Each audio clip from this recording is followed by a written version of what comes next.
देखिए double derivative हम कर रहे हैं यहाँ पर, डबल डेरिवेटिव एकदम क्लियर होना चाहिए कि y इक्वल टू इतना है, तो dy बाई डी एक्स करेंगे तो ये क्या हो जाएगा, 15x स्क्वायर प्लस 4x हो जाएगा। अब बोल रहा है इसको एक बार और डिफ्रेंशिएट करो, मतलब आप ये निकालो d divided by d x, मतलब ये जो टर्म है इसको एक बार फिर से डिफ्रेंशिएट करो, यानी कि आपको ऐसे लिखना पड़ेगा d of 15x square plus 4x divided by d x. तो इसको एक बार और डिफ्रेंशिएट करें तो कितना होगा, 30x प्लस 4। तो इस तरीके से हम लोग डबल डेरिवेटिव निकालते हैं। अब बोलेगा ट्रिपल डेरिवेटिव निकालो, ये क्या निकला आपका, ये क्या निकला, ये निकला डी टू वाई अपॉन या d square y upon d x square निकला आपका। याद रखना ये जो स्क्वायर है ये पूरे पर है, एक्स पे नहीं है। अगर कोई बोलता फिर से एक और डेरिवेटिव करना है, कर सकते हैं, कोई दिक्कत नहीं, क्या परेशानी, किया जा सकता है। ये समझ में आ रही बात, डबल डेरिवेटिव कैसे निकालते हैं, एक और डिफरेंशिएट कैसे किया जाता है, इसमें कोई समस्या है तो बोलिए।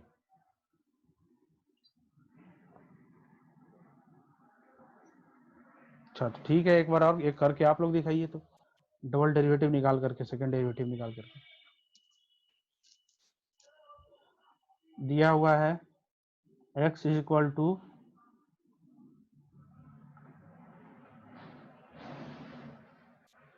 3t cube plus 4t square plus 1। आपको निकालना है dx बाई dt क्या होगा, और आपको निकालना है d square x divide by d T का स्क्वायर क्या होगा, डी टी स्क्वायर क्या होगा।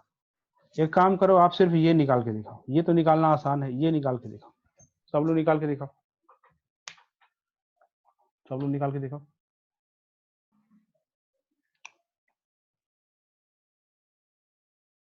देखिए मिलाइएगा सब लोग। फर्स्ट डेरिवेटिव अगर करेंगे इसका, अगर फर्स्ट डेरिवेटिव निकालते हैं तो ये क्या हो जाएगा, 9t स्क्वायर प्लस 8t हो जाएगा। कैसे, ये इधर आ जाएगा और 3t स्क्वायर, इसमें कोई समस्या नहीं होनी चाहिए। फिर D square x divided by d t square अगर करेंगे तो इसको डिफ्रेंशिएट करेंगे फिर से, तो ये हो जाएगा 18t और यहाँ बचेगा 8, सिर्फ ये। अच्छा कोई पूछ रहा था कि थर्ड डेरिवेटिव कैसे करेंगे, सर थर्ड डेरिवेटिव भी कर सकते हैं। देखो third derivative d3x divide by d t square बराबर सिर्फ 18 हो जाएगा, सिंपल, ये हुआ। तो ये पूरा का पूरा आपका डेरिवेटिव हुआ, सेकंड डेरिवेटिव। बात समझ में आ रही है।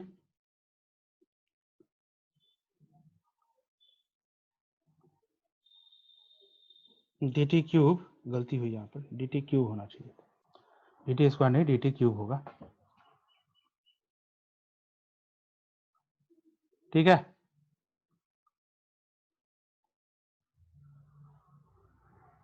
चलिए एक और करके दिखाइए, एक करके दिखाइए, इसके बाद आगे इसका मतलब समझेंगे। ये तो हुआ कैसे निकालते हैं, फिर पढ़ेंगे कि भाई ये निकालने से फायदा क्या है, क्या है इसका मतलब। एक और निकाल के दिखाओ सब लोग,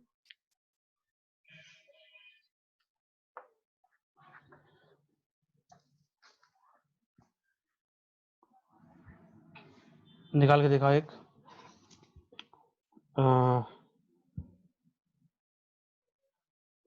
y is equal to a sine omega t plus pi by 3, ये दिया हुआ है। आपको निकालना है d y upon d t क्या होगा, जहां पर दिया हुआ है कि ये और ये सब जो है वो कांस्टेंट है, ए भी कांस्टेंट है, ओमेगा भी कांस्टेंट है और ये पाई बाई 3 भी कांस्टेंट है, ठीक है। और आपको निकालना है d square y divided by d t square क्या होगा? ट्राई करो, सब लोग ट्राई करो। देखिए, अगर सिर्फ d y by d t निकालना होता तो कोई ऐसा करता है,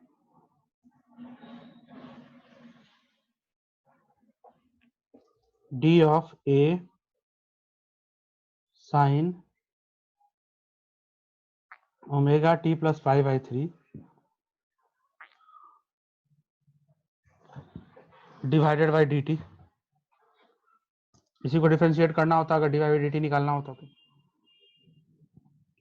ए तो है कांस्टेंट, तो ए तो हो जाना चाहिए बाहर, और डिफरेंशिएट किसको करना होगा? Sine of omega t plus pi by 3। अब फिर से देखिए, चेन रूल का यूज पढ़ने वाला है।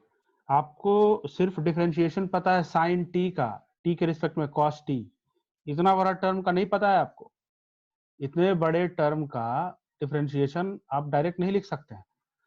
तो मैंने आपको बताया था कि इसको आप पुट कर दीजिए, इसको आप मान लीजिए जेड, ठीक है, और निकालिए d sine z divide by d z into d z by d t, ऐसे करने के लिए बताया था। फिर एक और बताया था कि उतना करने की आवश्यकता क्या है, आप इसको डिफरेंशिएट करना होता था तो इसी के रिस्पेक्ट में डिफरेंशिएट करते थे। तो मैंने बताया था लास्ट क्लास में, अगर क्लास किए होंगे, अगर ध्यान में होगा,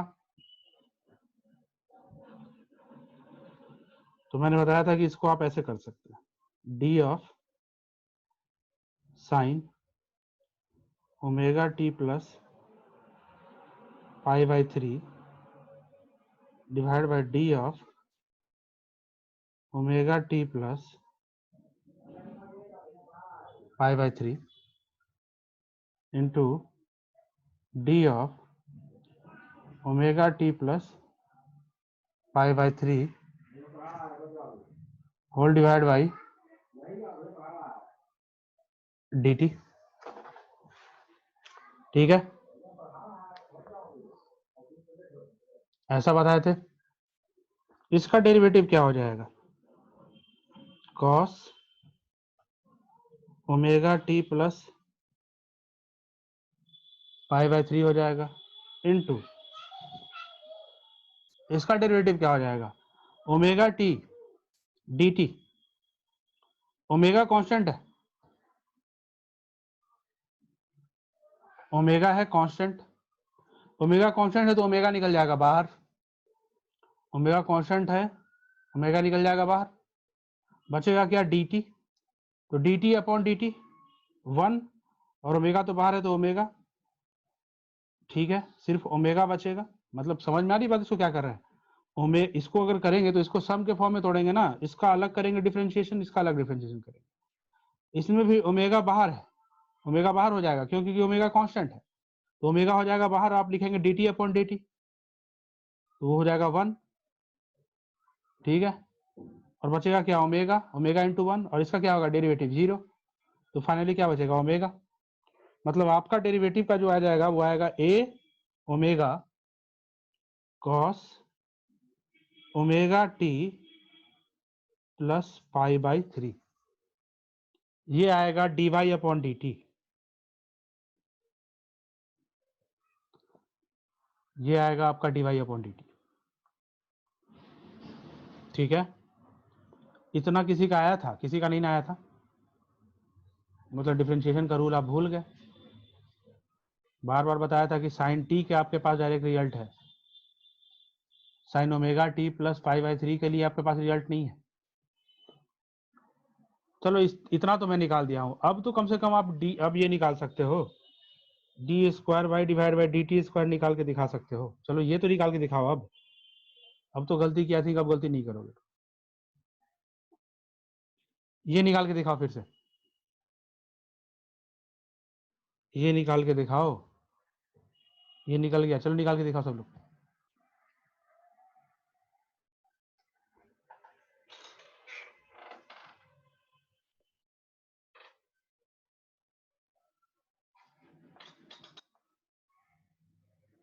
चलिए देखिए, देखिए बता रहा हूँ, देखिए डबल डेरिवेटिव करना है तो यही करना पड़ेगा, D square by divide by d t square. मतलब अब किसको डिफ्रेंशिएट करना है, अब इसको डिफ्रेंशिएट करना है, अब डिफ्रेंशिएट करना है इसको। तो ये डिफ्रेंशिएट कैसे होगा, इस तरीके से, ए ओमेगा कांस्टेंट है, बाहर निकाल दिया ए ओमेगा को, ए ओमेगा कांस्टेंट है, इसको बाहर निकाल दिया, ठीक है, देखिए बाहर निकाले ए ओमेगा कांस्टेंट है उसको, और बाकी को इसको डिफरेंशिएट किए। फिर इसमें सिर्फ कॉस टी नहीं है, कॉस ओमेगा टी है, तो क्या करना पड़ेगा, ए ओमेगा, और इसको डिफरेंशिएट किसके रिस्पेक्ट में करेंगे, इसके रिस्पेक्ट में, तो मैं डायरेक्टली लिख दे रहा हूं उसको, रिजल्ट क्या हो जाएगा, कॉस का minus sine omega t plus pi by 3, ये तो आएगा ही, into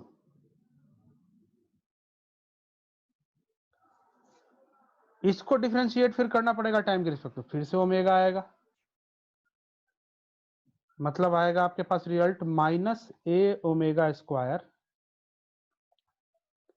sine omega t plus pi by 3, ये आएगा आपका d two y upon d t square बराबर,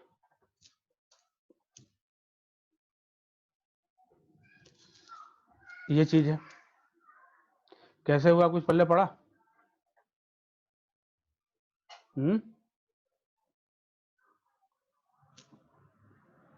अरे भाई इसी को ना किए, ओमेगा के बाहर निकालें, देखो ए ओमेगा को बाहर निकालें, उसके बाद इसको डिफरेंशिएट किए, तो जस्ट वही तरीका से डिफरेंशिएट किए होंगे जैसा कि यहाँ पर किए हैं। देखो जैसे इस पूरे को डिफरेंशिएट करने किए हैं पहले किसके रिस्पेक्ट में, इस एंगल के रिस्पेक्ट में, और फिर इसको डिफरेंशिएट किए हैं किसके रिस्पेक्ट में, टाइम के रिस्पेक्ट में। तो इसको डिफरेंशिएट करते एंगल के रिस्पेक्ट में तो आता कॉस थीटा, और थीटा यहाँ पर क्या था, ये पूरा का पूरा था कॉस, ये पूरा का पूरा लिखे हैं। उसके बाद इसको डिफरेंशिएट किए थे इसके रिस्पेक्ट में, तो क्या बचा था ओमेगा। अब यही काम यहाँ पे किए कि इसको असल में पूरा का पूरा डिफरेंशिएट करना पड़ता किसके रिस्पेक्ट में, इसी के रिस्पेक्ट में। मतलब यहाँ पर क्या लिखना पड़ता, D of omega t plus pi by 3 लिखना पड़ता, जैसा कि यहाँ पर लिखा हूं मैं। तो आपके पास जो रिजल्ट आता है वो क्या आता है, कॉस का डेरिवेटिव साइन के फॉर्म में आता, माइनस साइन के फॉर्म में आता, तो minus sine omega t plus pi by 3 लिखा हूं, minus sine omega t plus pi by 3 लिखा हूं, ठीक है। माइनस साइन, ये कैसे किया मैं, समझ में आया कुछ, cos omega t plus pi by 3 है, cos omega t plus pi by 3, ठीक है। तो इसमें पहले cos omega t plus pi by 3 को डायरेक्टली t के रिस्पेक्ट में डिफरेंशिएट नहीं कर सकते हैं,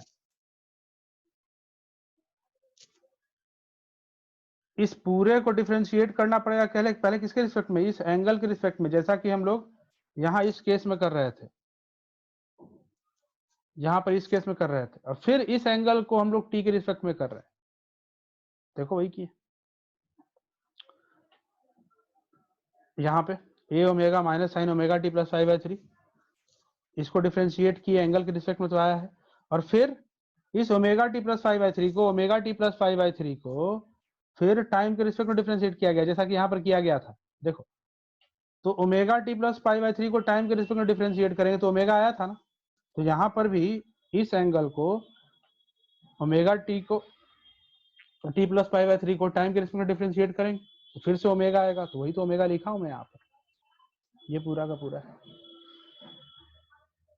तो ये जो ओमेगा ये पूरा है ना मल्टीप्लाई हुआ है, देख रहे हो पूरा से ना मल्टीप्लाई, इसलिए ओमेगा को इधर ले आया मैं, minus a omega square sine omega t plus pi by 3। हाँ अब इसमें बताइए कोई समस्या है तो बताइए, इसमें कोई डाउट है तो बोलिए, इसमें कोई समस्या है तो पूछ सकते हैं।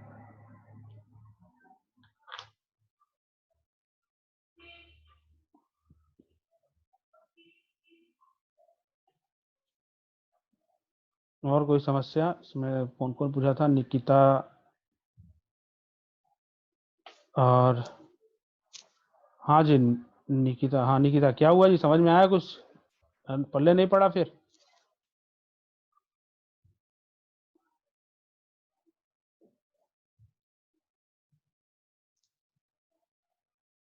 निकिता यादव,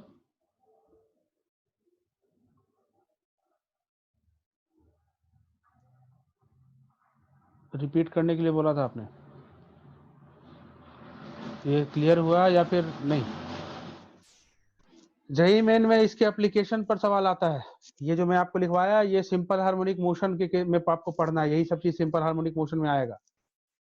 11th में जो लास्ट का जो चैप्टर है सिंपल हार्मोनिक मोशन, वहां पर ये आएगा, ये सब करना होगा। ठीक है, अब किसी को डाउट नहीं ना इसमें? चलिए अच्छी बात है। वैसे मैं रिकॉर्ड कर रहा हूँ, और अगर कोई दिक्कत है तो एक बार फिर से पीछे, इससे पहले क्लास का वीडियो और आज का वीडियो दोनों का दोनों देख लीजिएगा, क्लियर हो जाएगा। तो आई थिंक डबल डेरिवेटिव निकालना सीख गए आप लोग, है ना? अब डबल डेरिवेटिव का एप्लीकेशन हम लोग सीखते हैं, तो मैक्सिमम मिनिमा बहुत आसानी से हम लोग को समझ में आने रहेगा, कैसे मैक्सिमम मिनिमा निकालते हैं। डबल डेरिवेटिव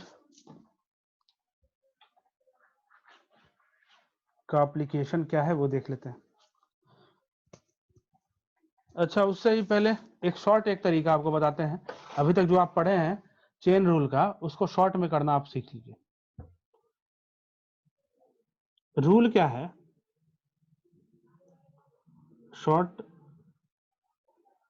शॉर्टकट मेथड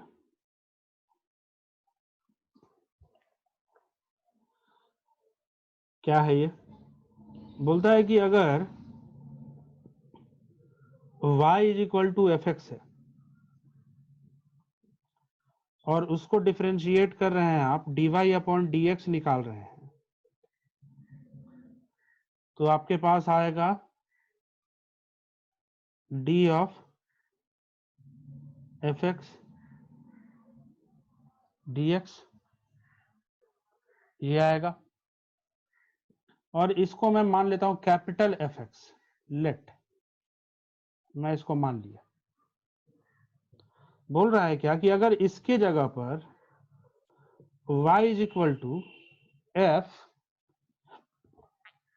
ए एक्स प्लस बी होता ना, और तब आप इसका dy बाई डी एक्स निकालते आप,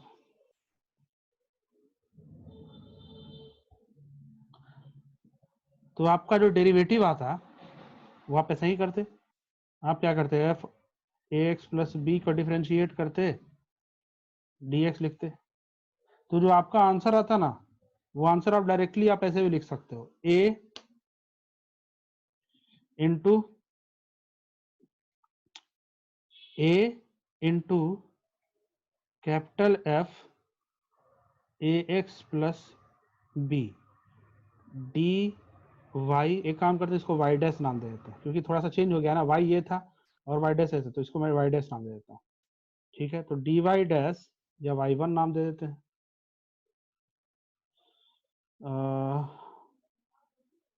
वाई वन बोल देता हूँ उसको। तो d y one divided by d t बराबर ये आएगा। बहुत लोगों को पल्ले भी नहीं पड़ा होगा कि सर ये क्या बताएं, क्या है क्या ये चीज। चलो इसको हम एक एग्जांपल से बताते हैं तो क्लियर हो जाएगा। ये रिजल्ट का इंपॉर्टेंस क्या है, एक एग्जांपल से मैं आपको बताता हूँ, क्लियर हो जाएगा। ये देखो क्या है, जैसे मान लो तुमको दिया हुआ है y बराबर साइन एक्स, तो आपको पता है कि d y by d x बराबर क्या होगा? Cos x. लेकिन फिर अचानक से आ गया था हमारे पास, मान लो y1 बराबर दिया हुआ है साइन 2x प्लस 3, और आपको निकालना होता था d y one divided by d x. तब तो आप चेन रूल में चले जाते थे, आप क्या करते थे, इसको इस पूरे को पहले इसके रिस्पेक्ट में डिफरेंशिएट करो, फिर इसको एक्स के रिस्पेक्ट में डिफरेंशिएट करो, करना पड़ता था। एक तो करने पर जो रिजल्ट आता था, मैं फाइनली वो रिजल्ट लिखने का तरीका बता रहा हूँ। कुछ नहीं करना है, कुछ नहीं करना है। देखो ये 2x प्लस 3 है ना, तो ये जो 2x प्लस 3 है, इसमें ये क्या है, ये ax a की तरह काम कर रहा है ना, ए की तरह काम कर रहा है, ए की तरह काम कर रहा है, और ये किस तरह काम कर रहा है, बी की तरह काम कर रहा है। तो कुछ मत करो, इसको बाहर निकाल लो, ऐसे समझो तुम इसको, इसी से मैं रिलेट कर रहा हूँ, इसी से मैं इसको रिलेट कर रहा हूँ। देखो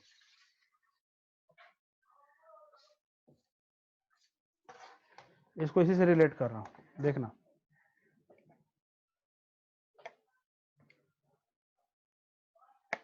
क्या हुआ है। अगर y बराबर एफ एक्स है,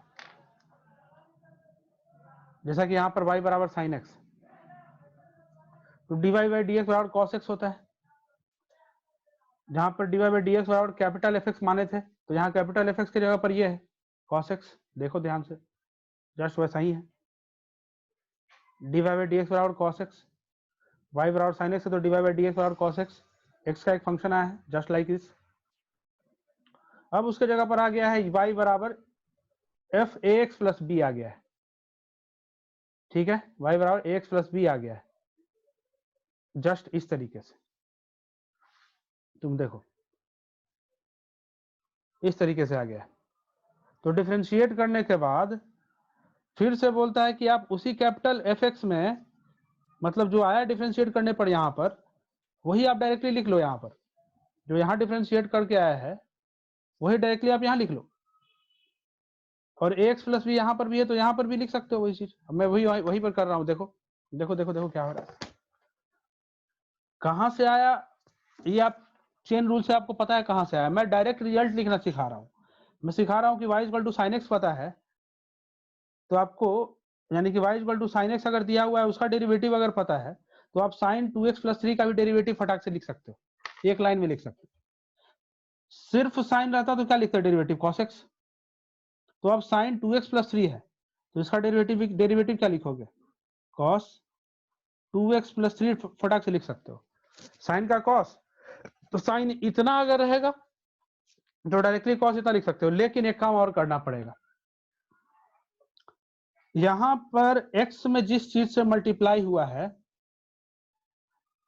इस डेरिवेटिव में भी उसी चीज से मल्टीप्लाई करना पड़ेगा, बस डायरेक्ट रिजल्ट आ गया। चेक करके देख लीजिए चेन रूल से, चलो चेक कर लेते हैं। इसको डेरिवेटिव अगर करना होता आपको, इसको अगर डेरिवेटिव करना होता इसका, देखो मैं बता रहा हूं, मैं बोला आपको कि डायरेक्ट आप रिजल्ट लिख सकते हो ऐसे। मैं आपको बोला कि डायरेक्टली आप रिजल्ट ऐसे लिख सकते हो, y equal to sine x है तो साइन एक्स का डिफरेंशियल अगर cos x पता है तो साइन 2x प्लस 3 का डेरिवेटिव आप directly cos 2x plus 3 into 2 लिख सकते हो, यानी कि जिससे x में मल्टीप्लाई हुआ है वही नंबर से लिख सकते हो। अब देखो वही रिजल्ट आएगा कि नहीं, देखो कैसे आएगा, देखो डेफिनेटली आना चाहिए, वही रिजल्ट आएगा भी। y बराबर क्या निकालना है, y1 बराबर क्या दिया हुआ है तुमको, साइन 2x प्लस 3 दिया हुआ है, डेरिवेटिव आएगा उसका एकदम डेफिनेटली वही आएगा। कैसे, आप अगर dy1 डिवाइड बाई dx अगर करोगे तो इसको डिफरेंशिएट करोगे, इसको डिफरेंशिएट करोगे तो पहले किसके रिस्पेक्ट में डिफरेंशिएट करो, पहले इसके एंगल के रिस्पेक्ट में डिफरेंशिएट करोगे, और फिर 2x plus 3 divide by dx लिखोगे, ऐसे डिफरेंशिएट करोगे, करोगे या नहीं करोगे, ऐसे ही ना करोगे चेन रूल का यूज करके। अब देखो तो इसका डिफरेंशिएशन क्या होगा, cos 2x प्लस 3 होगा, और इसको डिफरेंशिएट करोगे तो आपका 2 ही आएगा, मतलब आपका आंसर क्या हो जाएगा, 2 इंटू कॉस 2x प्लस 3, वही रिजल्ट आ गया। देखो तो तरीका समझ में आया कैसे हुआ, फटाक से एक बार में कर दिया।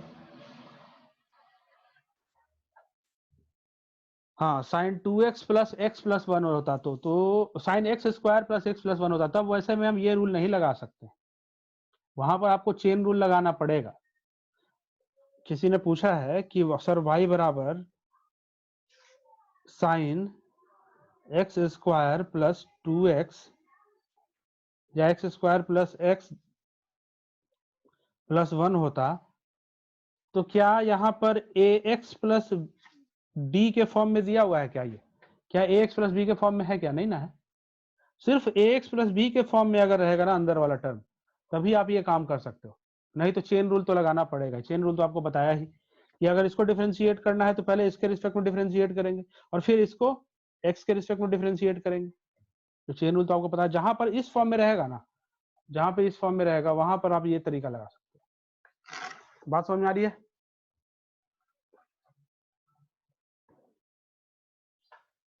ठीक है, क्लियर है, कोई दिक्कत? अब ज्योमेट्रिकल मीनिंग ऑफ, अब मीनिंग ऑफ सेकंड डेरिवेटिव थोड़ा पढ़ लेते हैं। Geometrical meaning of second derivative क्या है, देखिए।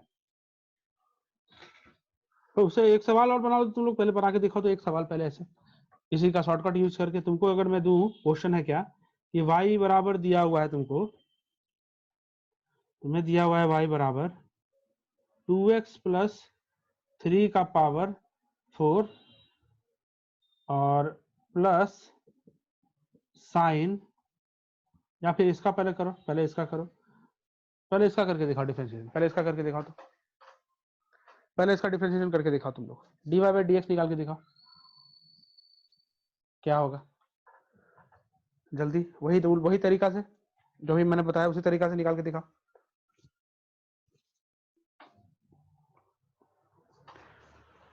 निकाल के दिखाओ सब लोग। चलो देखो करते हैं, देखो देखो देखो, इसको डिफरेंशिएट, अगर ये सिर्फ x रहता, सिर्फ x रहता, सिर्फ x, तो आप क्या लिखते, 4x क्यूब लिखते ना। अगर ये पूरा का पूरा सिर्फ x रहता, ये पूरा नहीं की जगह पर सिर्फ और सिर्फ x रहता, तो क्या लिखते आप, x का पावर 4 का डिफरेंशिएशन 4x क्यूब लिखते। यानी कि अगर ये है तो इसका डिफरेंशिएशन डायरेक्टली क्या लिख सकते हैं, 2x प्लस 3 होल का पावर, ये पावर 4 यहाँ पर क्यूब, लेकिन इसमें फिर मल्टीप्लाई किससे करना पड़ेगा, x के इसमें कितना से मल्टीप्लाई है, 2 से, यहाँ 2 से मल्टीप्लाई करना पड़ेगा, मतलब 8 इंटू 2x प्लस 3 होल का पावर क्यूब, ये आएगा। सिर्फ एक इंसान का सही है, एक बंदे का, चेक कर लो, अगर चेक करना है तो चेक भी कर सकते हो। कैसे, dy बाई dx अगर करना है तो इस पूरे को कैसे डिफरेंशिएट कर सकते हैं, 2x प्लस 3 होल का, 2x प्लस 3 का पावर 4, इसको अगर z पुट कर दो, इसको अगर z पुट कर दो तो क्या लिखोगे, z का power 4 divide by dz into dz upon dt, chain rule से ही ना करते थे। अगर इसको मैं z मान लूं, इसको अगर मैं z मान लूं, यही ना करता मैं, dz का पावर 4 डिवाइड बाई dz, क्योंकि z को z के रिस्पेक्ट में डिफरेंशिएट कर सकते हैं। तो देखो ये क्या हो जाता, 4 z का पावर क्यूब, z का पावर 3 इंटू z क्या था आपका 2x प्लस 3 ही था ना, तो d 2x plus 3 divide by, sorry नीचे तो x के रिस्पेक्ट में करना है ना, तो dx हो जाता, यानी कि फिर से आपका क्या हो जाता, 4 z के यहाँ पर क्या लिखते, वही ना लिखते 2x प्लस 3 का पावर क्यूब, और इसको डिफरेंशिएट करते तो क्या आता 2, यानी कि फिर से क्या आता 8 इंटू 2x प्लस 3 का पावर क्यूब, यही ना आ गया। अच्छा ये समझ में आया कि नहीं समझ में आया, किसी को बताओ तो, ये समझ में आया कैसे किए, अगर x की पावर 4 का आपको डिफरेंशिएशन पता है तो इसका भी पता है, क्या किए, x की पावर 4 रहता तो 4x क्यूब करते, तो 4x के जगह पर क्या लिखेंगे, पूरा का पूरा टर्म क्यूब, और x में किससे मल्टीप्लाइड है, 2 से, तो 2 से मल्टीप्लाई कर दिया, खत्म हो गया। इतना करने की आवश्यकता नहीं है, बस 2 लाइन में बन रहा है, दो लाइन में। अरे भाई x में 2 से मल्टीप्लाइड है, यहाँ पर 2 से क्यों मल्टीप्लाई किए, देखो ना इसका डेरिवेटिव क्या होगा, 2x प्लस 3 है ना, 2x प्लस 3, तो 2x प्लस 3 में 2 बाहर जाएगा तो dx बाई dx 1 होगा, dx बाई dx 1 ही ना होता है, तो यहाँ पर सिर्फ 2 ही ना बचेगा, ये 2 लिखा हूं मैं, और यहाँ पर मैं क्या बताया था कि x में जिससे मल्टीप्लाइड है, x में जिससे मल्टीप्लाइड है उसी टर्म 2 से मल्टीप्लाई करोगे, तो वही तो किया है। अब बोलो कोई दिक्कत है तो बोलो, इसमें कोई समस्या है तो जल्दी बताइए, जल्दी कोई समस्या है जल्दी बताइए, आगे बढ़ेंगे।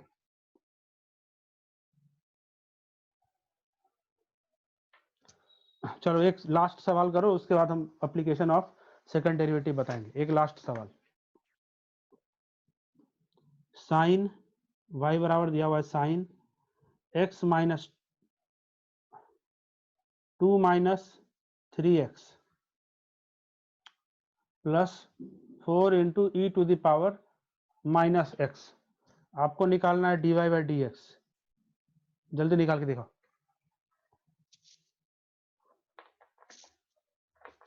निकाल के दिखाओ इसको जल्दी।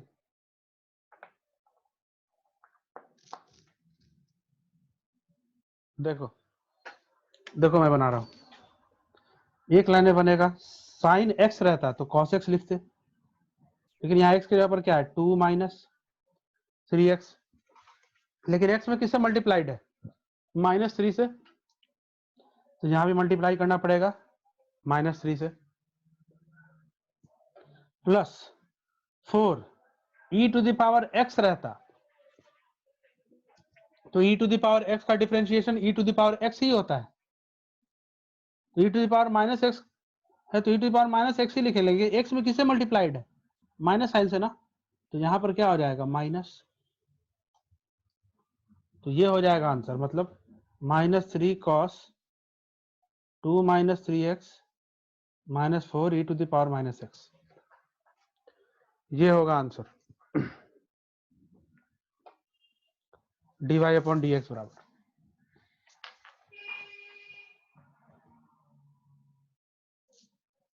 किनका किनका सही था?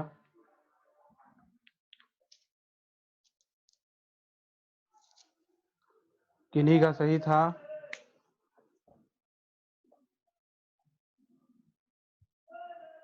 या सभी शहीद हो गए इस सवाल पर?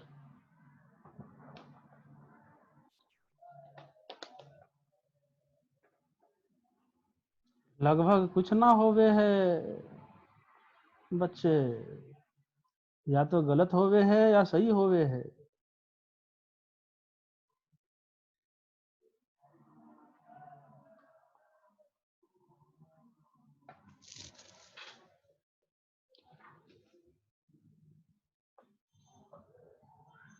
चलो अब आगे बात करते हैं। चलो देखो, अच्छा ये समझ में आया था, ये बाउंसर गया था सबके सिर के ऊपर से। अरे चेन रूल से करेंगे तो यही आएगा, बड़ा हो गया है कि चेन रूल से खुद ही कर तू।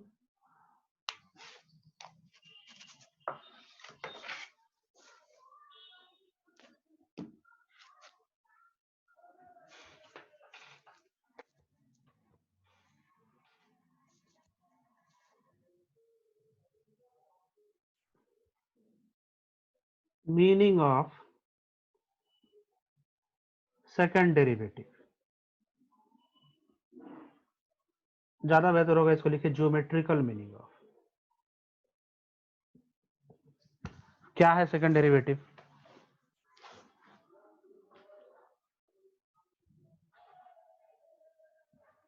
देखो मान लो इधर x था, इधर y था,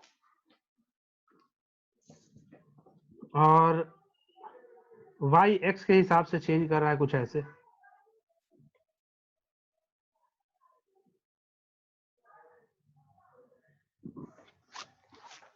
ठीक है। अब इस पॉइंट पर, हर पॉइंट पर अगर आपको y के चेंज होने का रेट निकालना था तो क्या ड्रॉ करते थे? टेंजेंट ड्रॉ करते थे, याद है? इस पॉइंट पर चेंज होने का रेट निकालना होता था तो यहाँ पर एक टेंजेंट ड्रॉ करते थे। इस पॉइंट पर चेंज होने का रेट निकालना है तो यहाँ पर एक टेंजेंट ड्रॉ करते थे, बताए थे। पॉइंट पर y के चेंज होने का रेट x के रिस्पेक्ट में निकालना होता था, वहां टेंजेंट ड्रॉ करते थे। तो ये इसका मतलब क्या है? तो जैसे कि आप पता भी है आपको कि d2y या d² डिवाइड बाई dx² अगर कोई लिखता है, इसका मतलब ये लिखता है, इसका मतलब वो लिखता है dy/dx डिवाइड बाई dx, ये लिखता है। इसका मतलब है कि जैसे dy/dx लिखने पर y के चेंज होने का रेट x के रिस्पेक्ट में मिलता था, उसी तरीके से ये लिखने पर इसके चेंज होने का रेट x के रिस्पेक्ट में मिलेगा। जैसे ये y के चेंज होने का रेट x के रिस्पेक्ट में देता था, उसी तरीके से ये इसके चेंज होने का रेट, इस पूरे के चेंज होने का रेट x के रिस्पेक्ट में देगा। इसका मतलब कि डबल डेरिवेटिव आपको स्लोप के चेंज होने का रेट बताता है। इसका मतलब क्या निकल करके आया? ये क्या बता रहा है? ये इसका मतलब ये क्या था? ये ना स्लोप था, तो ये पूरा का पूरा टर्म क्या बता रहा था? ये ना स्लोप था, तो हम कह सकते हैं कि ये पूरा का पूरा टर्म स्लोप के एक्स के रिस्पेक्ट में चेंज होने के रेट को बता रहा है। मतलब ये स्लोप, टेंजेंट का स्लोप, ये क्या बता रहा था? ये टेंजेंट का स्लोप बता रहा था ना। ये क्या था? ये क्या बता रहा था? ये बता रहा था टेंजेंट का स्लोप, स्लोप ऑफ टेंजेंट। तो ये पूरा का पूरा टर्म क्या बताएगा? इस टेंजेंट के स्लोप के चेंज होने का रेट बताएगा। मतलब किसी जगह पर टेंजेंट ड्रॉ किए तो ऐसे था ये, फिर जस्ट उसके बगल में ड्रॉ करेंगे तो हो सकता है टेंजेंट ऐसे हो जाए, स्लोप उसका बदल गया। फिर कुछ दूर जाकर के हम ड्रॉ किए टेंजेंट, उसका स्लोप बदल गया।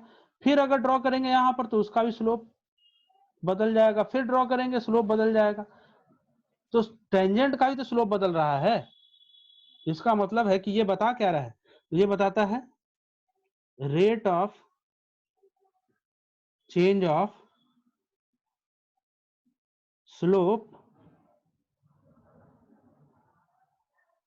एट ए पॉइंट।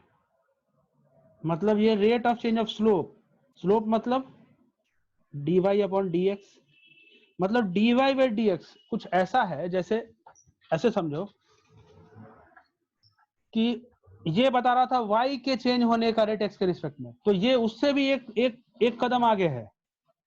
बोल रहा है तुम तो y के चेंज होने का रेट x के रिस्पेक्ट में बता रहे हो, मैं y के चेंज होने के रेट का भी चेंज होने का रेट बता दूंगा।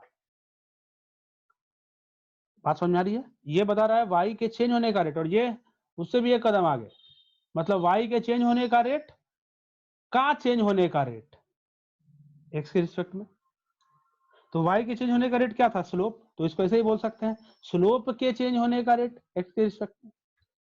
तो ये बता रहा है। कुछ पल्ले पड़ा? समझ में आई बात? डबल डेरिवेटिव का मतलब स्लोप के भी चेंज होने का रेट, मतलब y के चेंज होने के रेट का भी चेंज होने का रेट। कुछ पल्ले पड़ रहा है? ठीक है, अब इसको थोड़ा प्रैक्टिकल मीनिंग समझो। प्रैक्टिकली मीनिंग समझो तो समझ में आएगा। जैसे पोजीशन के चेंज होने का रेट, पोजीशन जब चेंज हो रहा है तो पोजीशन के चेंज होने के रेट को क्या बोलते हैं? वेलोसिटी। कितनी रेट से पोजीशन चेंज हो रहा है उसको वेलोसिटी बोलते हैं, बोलते हैं ना वेलोसिटी। और वेलोसिटी के चेंज होने के रेट को बोलते हैं एक्सेलरेशन। तो कुछ वैसा ही है कि एक्सेलरेशन को नहीं बोल सकते हैं कि ये एक्सेलरेशन जो है, एक्सेलरेशन ये पोजीशन के चेंज होने के रेट यानी वेलोसिटी का भी चेंज होने का रेट है। कुछ पल्ले पड़ा? एक्सेलरेशन वेलोसिटी के चेंज होने का रेट था। वेलोसिटी कितनी तेजी से चेंज कर रही है? वेलोसिटी, अब जैसे गाड़ी में तुम बाइक वगैरह चलाए होगे या कार वगैरह चलाए होगे या देखे होगे कार चलाते हुए, तो एक्सेलरेटर दिया जाता है ना। तो एक्सेलरेटर देने से क्या होता है? एक्सेलरेटर देने से क्या होता है? गाड़ी उड़ने लगती है। एक्सेलरेटर देने से होता है कि आप भाई गाड़ी का स्पीड बढ़ गया। हाँ, कुछ लोग उड़ाते हैं एक्सेलरेटर दे करके। तो क्या रहा है? ये एक्सेलरेटर दिया तो आपने वेलोसिटी चेंज की, और वेलोसिटी क्या थी? वेलोसिटी तो खुद भी वेलोसिटी एक क्या थी? पोजीशन के चेंज होने का रेट थी ना वेलोसिटी। तो आप कह सकते हैं कि जो एक्सेलरेशन है वो वेलोसिटी के चेंज होने का रेट है। ये वेलोसिटी कितनी जल्दी जल्दी चेंज हो रही है, और वेलोसिटी क्या था? पोजीशन के चेंज होने का रेट है। तो डायरेक्टली अगर एक्सेलरेशन और पोजीशन में अगर हम लोग रिलेशन एस्टेब्लिश करें तो क्या बोल सकते हैं कि एक्सेलरेशन जो है वो पोजीशन के चेंज होने का रेट का भी चेंज होने का रेट। नहीं बोल सकते हैं क्या? क्योंकि एक्सेलरेशन क्या था? वेलोसिटी के चेंज होने का रेट था, और वेलोसिटी क्या था? पोजीशन के चेंज होने का रेट था। पल्ले पड़ रही है बात?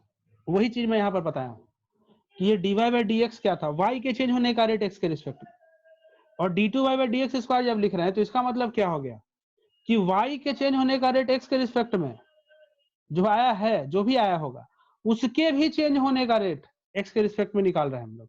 तब ये निकाल रहा है। कुछ हवा लगा? 10 सेकंड पहले अच्छे से समझो, सोचो कि क्या मैं बोला, तब दिमाग में स्टेब्लिश होगा। ठीक है, तो यही बात है यहाँ पर कि अगर डबल डेरिवेटिव निकाल रहे हैं तो स्लोप के भी चेंज होने का रेट निकाल रहे हैं, स्लोप के भी चेंज होने का रेट निकाल रहे हैं। डबल डेरिवेटिव का मतलब यही होता है, बूझ रहे हैं से?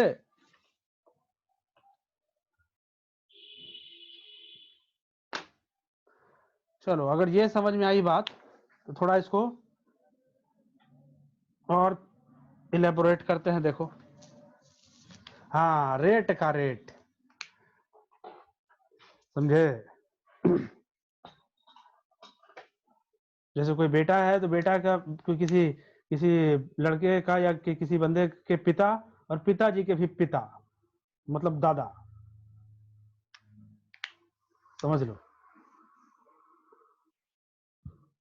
रेट का रेट। अब सुनो, इसका फायदा क्या है? देखो, बहुत अच्छा फायदा है, क्योंकि बिना वजह के पढ़ना बेकार है। मतलब अगर बिना जब बात का, बिना जो वजह का, बिना यूज का अगर पढ़ रहे हैं तो फिर टाइम का बर्बादी है। उस काम का, उस दिमाग का यूज पबजी में कर सकते हैं। देखिए क्या है वजह इसका। देखो, मान लो कि y जो था और x था, उसका y और x पे डिपेंड कर रहा था, y x पे, और ये उसका ग्राफ आया, मतलब y x के हिसाब से जो चेंज हो रहा है उसको प्लॉट किए हम, y और x का। y जो है x पे डिपेंड कर रहा है, और मान लो डिपेंड कर रहा है तो ऐसे डिपेंड कर रहा है कि उसका ग्राफ ऐसा है। तो हर पॉइंट पर y के चेंज होने का रेट तो अलग अलग है। जैसे देखो, इसको थोड़ा और ऐसे बनाते हैं।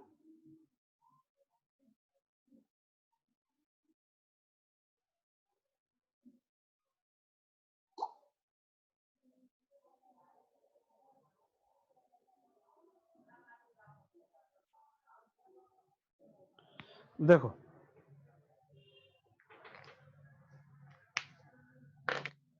इस पॉइंट पर अगर बात करें हम, इस पॉइंट पर y के चेंज होने का रेट अगर हमको बताना हो तो यहाँ पे एक टेंजेंट ड्रॉ करेंगे ऐसे। इस पॉइंट पर y के चेंज होने का रेट बताना हो तो ऐसे टेंजेंट ड्रॉ करेंगे। और इस पॉइंट पर अगर y के चेंज होने का रेट बताना हो तो ऐसे टेंजेंट ड्रॉ करेंगे। इस पॉइंट पर अगर y के चेंज होने का रेट बताना हो तो ऐसे टेंजेंट ड्रॉ करेंगे। इस पॉइंट पर चेंज होने का रेट बताना हो तो ऐसे टेंजेंट ड्रॉ करेंगे। इस पॉइंट पर बताना हो तो ऐसे टेंजेंट ड्रॉ करेंगे। इस पॉइंट पर बताना हो तो ऐसे टेंजेंट ड्रॉ करेंगे। अब देखो क्या है क्या ये। तुम देखो, यहां पर जो टेंजेंट ड्रॉ किए हैं इस जगह पर, इसका स्लोप क्या है? लास्ट क्लास में हम डिस्कस किए थे। ऐसे अगर रहेगा ये, तो ये एक्स एक्सिस के साथ कितना एंगल बना रहा है? 0 डिग्री। यानी कि इसका स्लोप क्या होगा? tan 0 डिग्री, यानी कि 0। बताए थे लास्ट क्लास में? नहीं बताए थे लास्ट क्लास में? इसके जस्ट पहले जो पॉइंट होगा, हालांकि मैं इसको इधर दिखाया हूं, लेकिन जस्ट पहले जो पॉइंट होगा उसकी मैं अगर बात करूं, जस्ट पहले यहां पर जो पॉइंट होगा उस पे जो स्लोप होगा, वो उस पे जो टेंजेंट ड्रॉ करेंगे वो ऐसे ड्रॉ करेंगे। जस्ट पहले, इससे जस्ट पहले जो पॉइंट होगा उस पे जो टेंजेंट ड्रॉ होगा वो तुम्हारा, वो ऐसे टेंजेंट ड्रॉ होगा। और ये टेंजेंट का स्लोप पहले देखो तो पॉजिटिव है या निगेटिव है। ये कितना एंगल बना रहा है? ये जो एंगल बना रहा है एक्स एक्सिस के साथ, ये एंगल जो है वो 90 डिग्री से बड़ा है या छोटा है? तो साफ तौर पर पता चल रहा है कि ये जो एंगल है वो लेस देन 90 डिग्री है, यहाँ पर वाला एंगल। और ये एंगल अगर लेस देन 90 डिग्री है, यानी कि फर्स्ट क्वाड्रेंट में ये एंगल होगा। ये एंगल तो फर्स्ट क्वाड्रेंट में है, 90 डिग्री छोटा एंगल फर्स्ट क्वाड्रेंट में। और आपको पता है कि फर्स्ट क्वाड्रेंट में सब का सब पॉजिटिव। इसका मतलब है कि ये जो टेंजेंट है, इस टेंजेंट का स्लोप बराबर tan, अगर मान लो यहाँ पर थीटा एंगल बना रहा है, tan थीटा, वो हो जाएगा पॉजिटिव। मतलब स्लोप क्या आएगा? पॉजिटिव। जीरो स्लोप से पहले, जस्ट जीरो स्लोप से जस्ट पहले जो टेंजेंट ड्रॉ किया, यहाँ पर जो मैक्स, ये कौन सा पॉइंट था? ये मैक्सिमम वाला पॉइंट था ना। मैक्सिमम पॉइंट से जस्ट पहले वाला पॉइंट पर अगर चेंज होने का रेट निकाल रहे हैं यानी कि मैक्सिमम पॉइंट पर से जस्ट पहले वाले पॉइंट पर टेंजेंट का स्लोप निकाल रहे हैं तो उसका स्लोप आ रहा है पॉजिटिव। और मैक्सिमम पॉइंट से जस्ट बाद मान लो कि ये पॉइंट था, मैक्सिमम पॉइंट से जस्ट बाद ये पॉइंट था मान लो, तो इस पॉइंट के लिए अगर ड्रॉ करेंगे हम लोग टेंजेंट मैक्सिमम पॉइंट के जस्ट बाद, ठीक है, मैं इस पॉइंट को ले रहा हूं,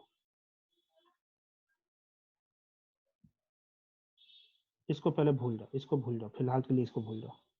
मैक्सिमम पॉइंट के लिए जस्ट बाद की मैं बात कर रहा हूँ। चलो इसको फिगर थोड़ा सा और क्लियर कर देते हैं ताकि साफ साफ दिखे।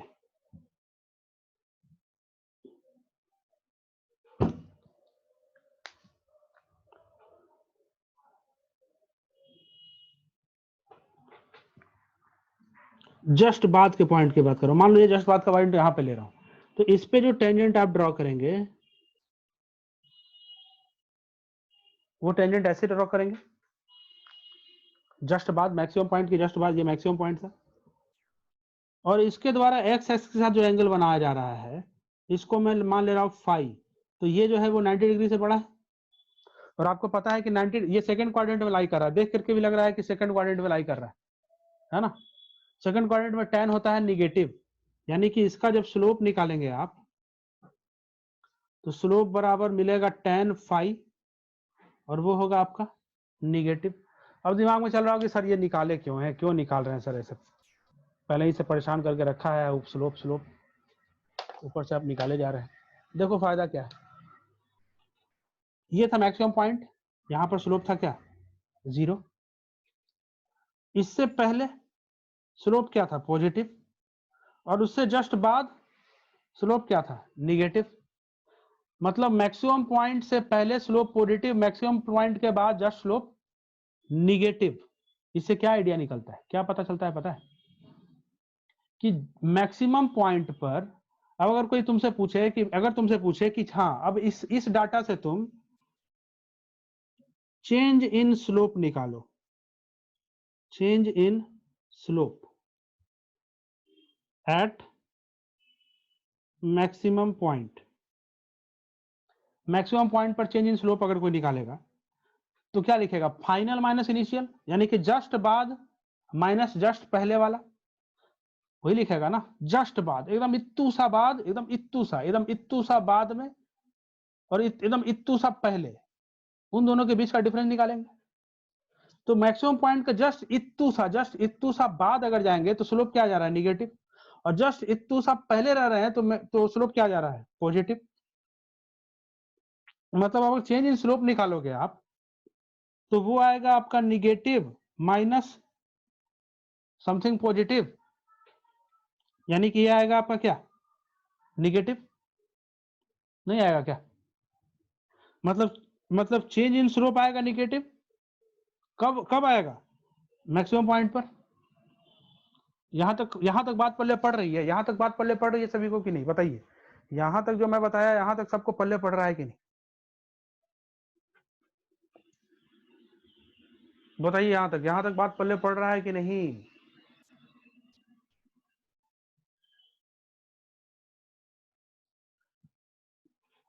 मैं बोला कि ये मैक्सिमम पॉइंट था, ये वाई और एक्स में ग्राफ प्लॉट की, उसमें ये मैक्सिमम पॉइंट था, इस मैक्सिमम पॉइंट पर टेंजेंट ड्रॉ करेंगे, यानी कि इस मैक्सिमम पॉइंट पर dy बाई dx निकालेंगे, यानी कि इस मैक्सिमम पॉइंट पर टेंजेंट का स्लोप जब निकालेंगे तो वो हो जाएगा 0, क्योंकि देख रहे हो ये लाइन और ये लाइन पैरेलल आ रहा है और इस लाइन के बीच का एंगल 0 डिग्री, हम लास्ट क्लास में सर डिस्कस किए। इस मैक्सिमम पॉइंट से जस्ट पहले जो टेंजेंट ड्रॉ करोगे, यानी कि इस मैक्सिमम पॉइंट से जस्ट पहले y के चेंज होने का रेट x के रिस्पेक्ट में निकालोगे किसी पॉइंट पर तो वो पॉजिटिव आएगा, क्योंकि इस टेंजेंट का स्लोप आ रहा है पॉजिटिव। और जस्ट बाद में अगर निकालोगे तो देख रहे हो जस्ट बाद में एक पॉइंट ले रहा हूं मैं, यहां पर दिखाया हूं, हो सकता है इस पॉइंट को और नजदीक भी लेते ना तब भी स्लोप आपका जो है वो निगेटिव ही आता। क्यों निगेटिव आता, क्योंकि यहाँ जो एंगल बना रहा है वो 90 डिग्री से बड़ा है, और ये किस क्वाड्रेंट में, सेकंड क्वाड्रेंट में। और आपको पता है कि स्लोप निकालते हैं तो आप tan फाई निकालते हैं, फाई कौन सा, तो एक्स एक्सिस के साथ वो लाइन कितना एंगल बना रहा है वो एंगल, तो जो एंगल है वो तो सेकंड क्वाड्रेंट में, यानी कि tan फाई जो होगा वो निगेटिव होगा। तो इससे यही पता चलता है कि मैक्सिमम पॉइंट पर अगर तुम मैक्सिमम पॉइंट पर जा करके उस पॉइंट पर स्लोप के चेंज होने का रेट निकालो एकदम उसी पॉइंट पर, मतलब आप y के चेंज होने का रेट नहीं निकाल रहे हो, आप स्लोप के चेंज होने का रेट निकाल रहे हो। मतलब जस्ट बाद वाला स्लोप माइनस जस्ट पहले वाला स्लोप, जस्ट बाद वाला स्लोप माइनस जस्ट पहले वाला स्लोप, जस्ट बाद वाला स्लोप निगेटिव माइनस जस्ट पहले वाला स्लोप पॉजिटिव। तो ये पूरा का पूरा क्या आएगा, निगेटिव। ये दिखाई कहां पड़ रहा है, ये मैक्सिमम पॉइंट पर दिखाई पड़ रहा है। तो इससे क्या कंक्लूजन निकलता है, इससे कंक्लूजन ये निकलता है कि अगर तुम ये करो, अगर तुमसे कोई पूछे कि rate of change of slope, rate of change of slope with respect to x at maxima, तो इसी को हम लोग लिख सकते हैं क्या, d2y अपॉन dx स्क्वायर, यही ना था। स्लोप के भी चेंज होने का रेट मैक्सिमम पॉइंट पर, मैं इसको यहां लिख रहा हूं d2y अपॉन dx स्क्वायर, इसी को ना लिख रहे थे, कहां पर, तो यहां पर मैं मेंशन कर देता हूं एट मैक्सिमा। तो ये कितना आ रहा है, ये क्या आ रहा है, निगेटिव आ रहा है, निगेटिव आ रहा है। क्यों निगेटिव आ रहा है, क्योंकि चेंज, ये जो चेंज है स्लोप का चेंज ही है, वही निगेटिव आ रहा है। जब ये निगेटिव आया है तो ये भी निगेटिव आएगा। और यही मैं लास्ट क्लास में आपको रूल भी लिखाया था कि जब जो पॉइंट मैक्सिमा होगा, मैक्सिमा पॉइंट होगा, उस पॉइंट पर जब डबल डेरिवेटिव निकालेंगे तो डबल डेरिवेटिव का वैल्यू मैक्सिमा पॉइंट पर होता है निगेटिव। ये बहुत इंपॉर्टेंट रूल निकल करके आया था, यही रूल मैं लास्ट क्लास में लिखवाया था। डबल डेरिवेटिव निगेटिव आता है, मतलब अगर आपको पता करना है कि किसी पर्टिकुलर पॉइंट पर मैक्सिमा लाई कर रहा है या मिनिमम वैल्यू लाई कर रहा है, तो आप डबल डेरिवेटिव निकालो, और डबल डेरिवेटिव निकाल करके ये चेक करो कि इस पर्टिकुलर पॉइंट पर डबल डेरिवेटिव का वैल्यू निगेटिव है या पॉजिटिव है। अगर निगेटिव आ रहा है यानी कि उस पॉइंट पर मैक्सिमा लाई करेगा, और अगर मिनिमा है तो उस पॉइंट पर डबल डेरिवेटिव पॉजिटिव होगा। वो भी आप चेक करके दिखा सकते हैं आपको, वो भी हम आपको दिखा देते हैं। देखिए कैसे, ये समझ में आ रहा है ना। अच्छा ये पार्ट समझ में आया कि नहीं सभी को, ये पार्ट समझ में आया कि नहीं सभी को, पहले बताइए ये पार्ट सबको समझ में आया कि नहीं। मिनिमा पे मैं डिस्कस कर देता हूं अभी, ये पार्ट समझ में आया सभी को।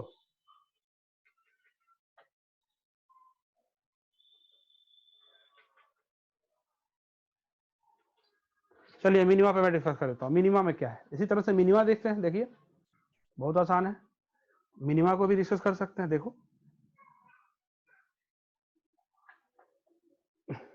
वैसे एक बात गौर नहीं किए तुम लोग कि आज डिस्कनेक्ट हुआ नहीं, 40 मिनट के बाद डिस्कनेक्ट हो जाता था, लेकिन आज डिस्कनेक्ट नहीं हुआ है। इस बात को गौर नहीं किया लगता है।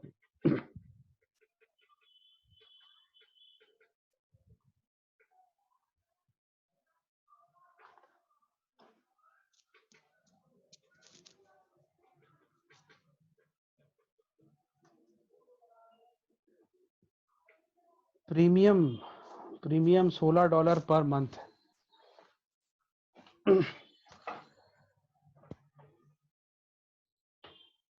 वैसा ही समझो।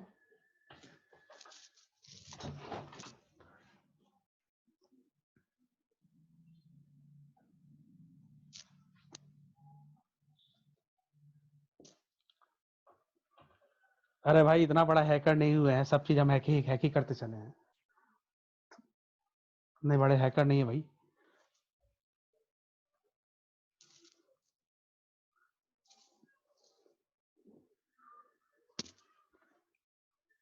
बस इन्फॉर्म किए हैं कि ये पढ़ाने के लिए यूज कर रहे हैं, शायद इसलिए बढ़ा दिया।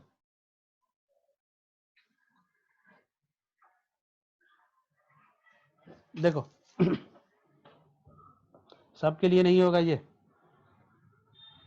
सबके लिए पॉसिबल नहीं है। सिर्फ टीचिंग पर्पज से ही ये इतना इतना क्या कह सकते हैं कि छूट दिया है। ये टीचिंग पर्पज के लिए हम यूज कर रहे हैं, इसलिए मेरे को छूट दिया है।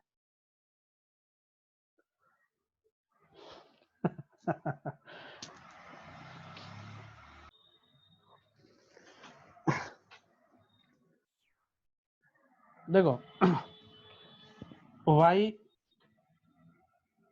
और x में रिलेशन क्या है, मिनिमा के लिए बात करते हैं। देखिए जो मैं आपको बता रहा हूं ना, मैथ्स वाले भी बंदे जिनको पूरा पढ़ लेते हैं, मैक्सिमम मिनिमा का सवाल भी एक से एक बना लेंगे, लेकिन कहां से ये रूल आया है, रूल रट जाते हैं वो लोग कि यहाँ पर डबल डेरिवेटिव का वैल्यू निगेटिव तो मैक्सिमा, डबल डेरिवेटिव का वैल्यू पॉजिटिव तो मिनिमा, समझे, ये रूल रट जाते हैं लोग। क्यों आया है मैं आपको बता दिया, यहाँ पर मैक्सिमम जगह ये नहीं बताया जाता है, बताते भी है तो उतना क्लियर नहीं करते। हम उम्मीद करते हैं कि आपको हम क्लियर किए होंगे। देखिए तो मिनिमा की कैसे बात करते हैं, जैसे मान लो सिचुएशन ऐसा रहता, इस तरह का केस रहता, इस पॉइंट पर बात कर रहे हैं, इस पॉइंट पर, जस्ट इस पॉइंट पर अगर बात करें, इस पॉइंट पर अगर टेंजेंट अगर आप ड्रॉ करते हैं, इस पॉइंट पर अगर टेंजेंट ड्रॉ करेंगे तो ये देगा, ये मिनिमा पॉइंट है, आपको पता है ये मिनिमा पॉइंट है। इस पॉइंट पर अगर टेंजेंट ड्रॉ करेंगे तो इसका स्लोप भी फिर से निगेटिव होगा, आपको तो पता है, दिख भी रहा है। स्लोप होगा इसका 0, क्योंकि यहाँ पर tan थीटा हो जाएगा 0। क्यों? क्योंकि ये लाइन और ये लाइन के बीच का एंगल 0 डिग्री है, सब पता है वो लास्ट क्लास में। इनका जिनको नहीं समझ में आ रहा है एक बार फिर से पिछले क्लास का लेक्चर देखें। इससे जस्ट पहले वाले पॉइंट पर अगर मान लो, जस्ट पहले वाला पॉइंट मान लो यहाँ पर है, हालांकि बहुत नजदीक भी ले सकते थे, लेकिन मैं आपको साफ साफ दिखे इसलिए मैं दूर ले रहा हूँ। तो इस पर अगर ड्रॉ करें ना तो टेंजेंट ऐसे ड्रॉ होगा, ऐसे ड्रॉ होगा टेंजेंट, और ये जो एंगल बनेगा, इस एंगल को मैं अगर थीटा ले लूं तो आपको पता है कि साफ तौर पे दिख रहा है कि ये जो एंगल है वो 90 डिग्री से बड़ा है।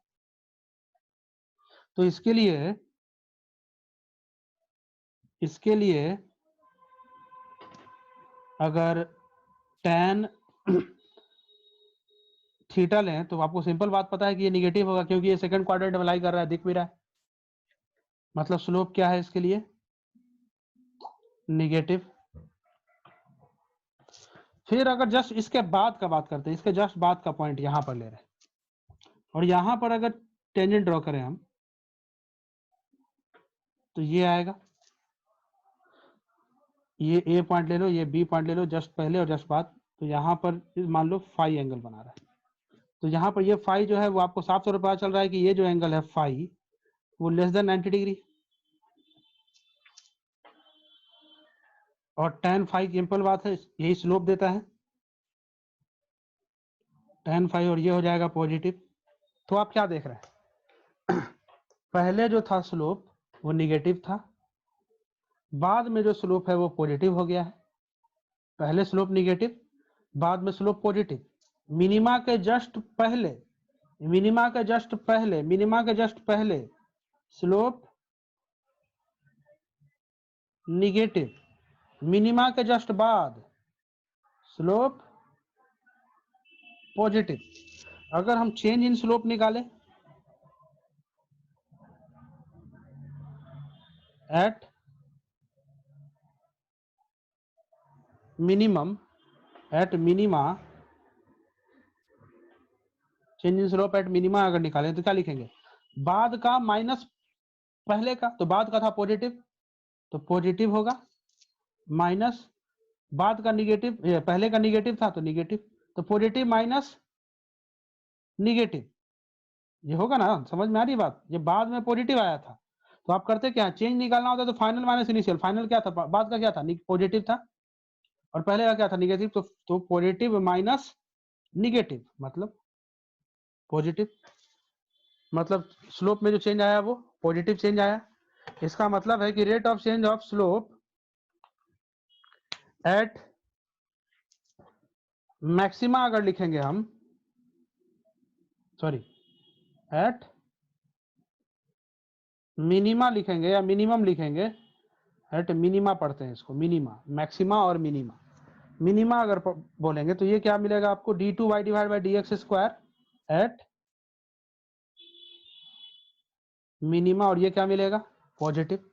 तो यही मैं रूल भी लिखवाया था आपको, क्या कि अगर मिनिमा है वो आपका जो पॉइंट है वो मिनिमा अगर है तो वहां पर डबल डेरिवेटिव करोगे तो उसका वैल्यू आएगा पॉजिटिव।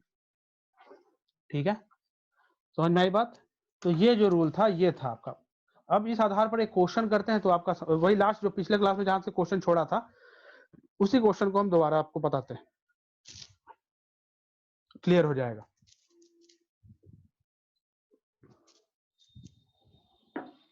जस्ट एक क्वेश्चन खत्म। पिछले क्लास वाला जो क्वेश्चन था उसी को कर देते हैं, वो खत्म हो जाएगा। फिर कुछ क्वेश्चन दे देंगे, आप लोग बनाते रहिएगा। देखो पिछले क्लास में क्वेश्चन क्या दिया था।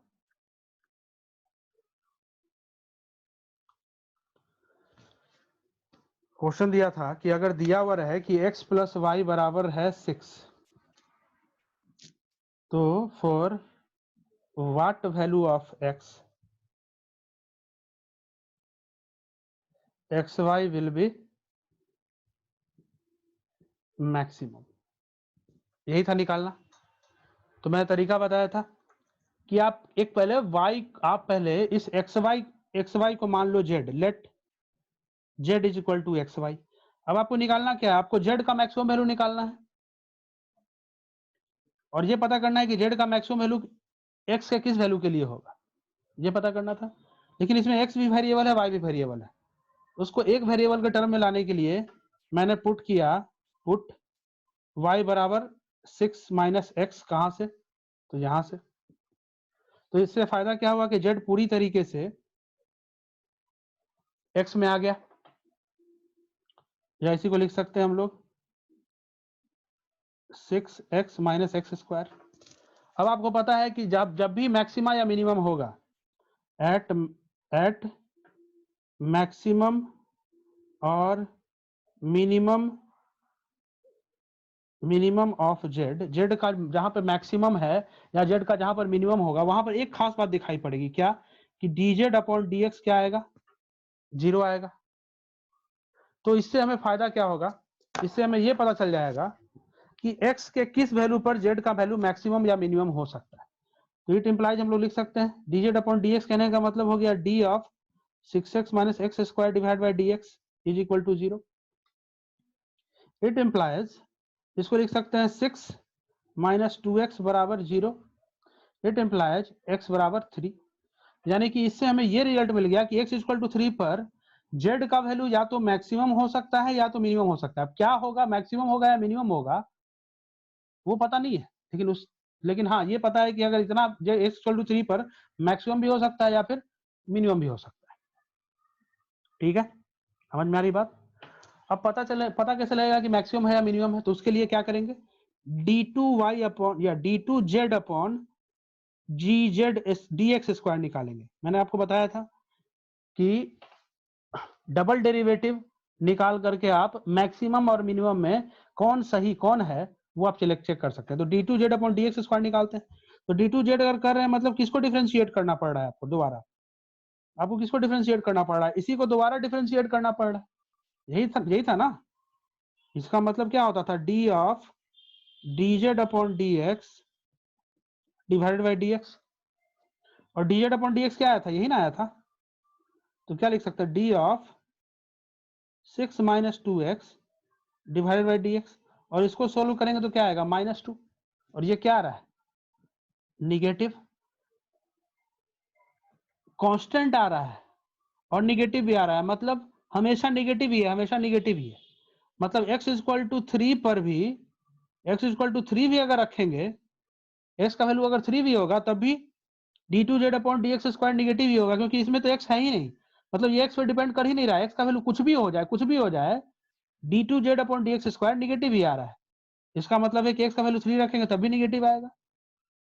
तो इससे एक चीज पता चल गया कि d2z upon dx square x equal to 3 पर निगेटिव है, और जब ये x इक्वल टू 3 पर निगेटिव है d2z बाई dx स्क्वायर, तो आपको बताया था अभी तुरंत कि जहां पर d2z upon dx square negative होगा उस पॉइंट पर मैक्सिमा लाई करता है, बताया था आपको।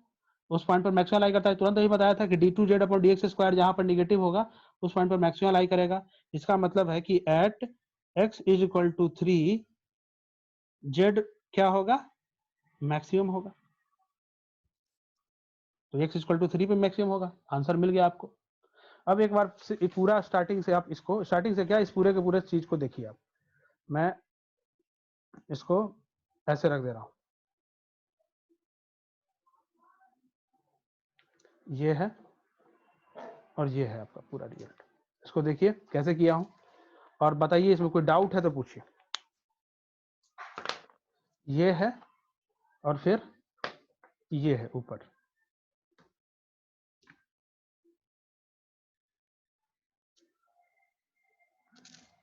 कोई डाउट है तो बोलिए, कैसे चेक किए, कोई दिक्कत नहीं होना चाहिए। क्लियर है? क्लियर है या नहीं? सभी को क्लियर है तो बोलिए, नहीं तो फिर से एक्सप्लेन करेंगे, भी पूछ लीजिए।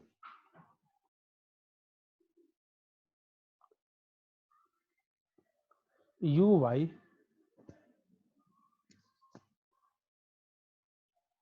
हाँ जी आगे। और कोई किसी को दिक्कत है तो बोल सकते हैं, बोलिए।